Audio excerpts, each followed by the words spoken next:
And then you appeared in the film briefly. I did. And, like the directors with Captain Marvel, there's this moment where the main character walks past one of the original authors of Captain Marvel comics, and so they were like, well, we want to give you a featured kind of cameo. So like I kind of walk in, and I thought it would be a great idea before I had this beard at the time to shave it down to a mustache because of 1980s or something. Such a bad decision, and now it's on the celluloid forever. I have to live with that choice. But yeah, so yeah, I'm right in the beginning of the movie and then right toward the end of the movie with this horrible mustache. So maybe it was a nod kind of to the history and the kind of. Sure, I think so. I'm also curious. I mean, you kind of went into some details, but I'm also curious any insight you had regarding choices that they made, in relation to honoring the history versus kind of like allowing it to be fictionalized. That's a good question. So I did give script notes to the directors. I worked with the set design and costume and props teams very diligently, even the music licensing teams. But, I wanted to go through, I was able to go through the script and give notes. And there were certain things where, there's a moment where these two characters who were obviously two of the heads of the club are celebrating and kind of clinking beers. I didn't think that would have happened, but you want to give grace to the fictional kind of story, clinking beers after the skinheads are defeated, there was one sticking point,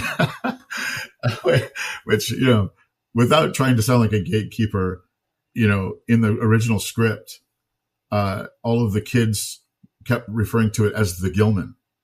Yeah. And it was the Gilmanite in me just, I kept saying, my grandfather calls it the Gilman, like just Gilman, and so they got the script note, they wound up changing it in the script.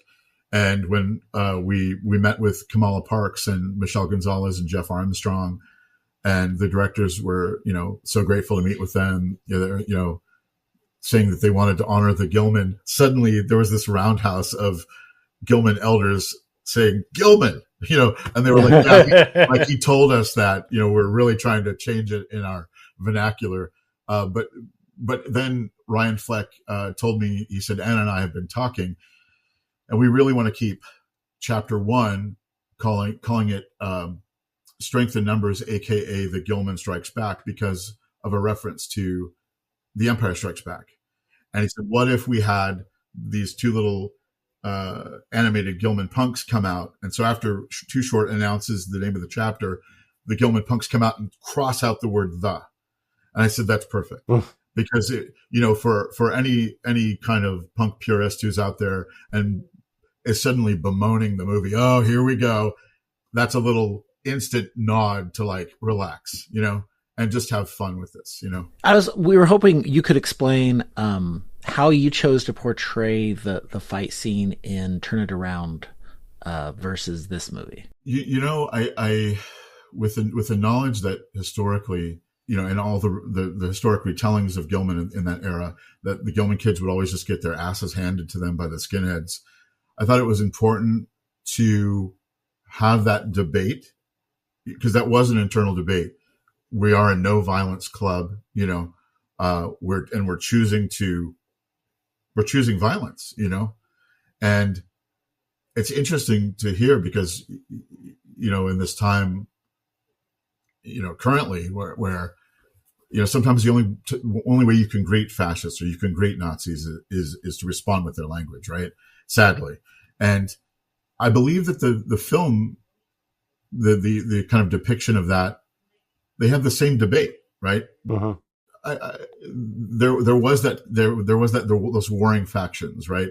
Anybody who's been to a Gilman meeting knows, it's always a vote, and there are multiple different sides. So I don't think it was too far from how we depicted it in our documentary. At least that part, so much more of it was so over the top, and which I think is cathartic, watching these kids get these superpowers during this, there's this underdog energy going through the East Bay that night, and they just completely demolish these Nazis, who many of them were burnt ramen folks, sharps and Buddhists. And when I got to the set, I was like, Scotty, Brandon, like under 15 seconds, and like, all these locals, they were portraying them, and it made me feel really happy. There were so many Gilman folks. Eli Corral from so many local bands was in special effects, and I didn't. When I got to the set and saw the production, there were so many Gilman folks there. But I don't know if I answered your question. I'm sorry. The documentary, it was important for us to portray that there was a deliberation about choosing violence inside the Gilman kind of meetings, and that it was a unifying moment for the club at that time, where I think we say in the club, or Iggy Pop narrates at that point in the documentary, that Gilman was a thing, and it was a working thing, and there were shows every night, and there were lots of things happening and decisions being made. But sometimes home doesn't become home until you're forced to defend it, And I think that jubilation that we show in the victory in the battle in the film was also mirrored in this kind of fictional depiction. I do want to share something, and I mentioned this to the directors. Scott from this Gilman band called the Skin Flutes, this old school band, shared with us something about the battle that was not included in our cut or in the other cut, in the fictional version of it. But I guess during this melee, when the red pickup truck shows up, which I was there on set when they filmed that, it was moving. It was very disturbing. But down the street from the battle at Ashkenaz, there were these two nearly 7 foot tall black capoeira dancers with Boken swords who were leaving a class at Ashkenaz, who happened to wander into the melee. So suddenly these superhero dudes show up and join the punks with these Boken staves doing capoeira art and kicking Nazi butt too. So that was something I thought that was so larger than life that I was sad we didn't include it in our edit. And I talked to Ryan and Anna. I was like, maybe you could add it. They didn't add it as well, but truth is often stranger than fiction. Yeah, who's going to believe that? Yeah, right? who's going to believe that? Yeah. So the other thing about your portrayal I thought was interesting, and I thought made their version of it similar to yours, was that you animated the fight, and by animating it, you kind of also made it a little bit larger than life. Yeah, perhaps that's why it stood out for them, as that it could be this kind of, over the top retelling of the battle, I think Tim Armstrong talks about, there was this decision, and let's put some bats up in the sound booth, or in the Gilman loft, there were some folks that built things and brought things to the battle. But in the movie, it's like so elaborate, Mikey Infante, who I can't remember the name of his character in it, but he's on the crutches. And during the montage in the movie, there's suddenly this ejected blade, that comes out of his crutches. I mean, during the premiere the other evening, those were the points, because we had a few rows of kind of Gilman elders and Gilman folks.